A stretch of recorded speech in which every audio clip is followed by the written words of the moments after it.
அஸ்ஸலாமு அலைக்கும் அன்பார்ந்த நெஞ்சங்களே. பாவம் தன்னை களைய இறையோனிடம் இருகரம் நீந்தி கண்ணீர் மல்கி யாசித்து நரகை விட்டு விடுதலை பெறுவோமே. பாவம் தன்னை களைய இறையோனிடம் இருகரம் நீந்தி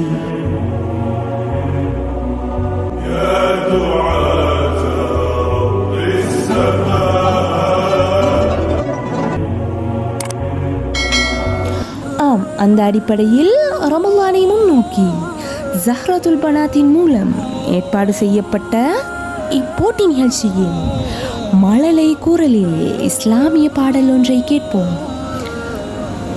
இதனை வழங்குகின்றார் உடுதனியவை சேர்ந்த இளம் சிட்டு ஃபாத்திமா சஹீகா. இதோ உங்கள் செவிகளுக்கு ரசனையூட்டும்.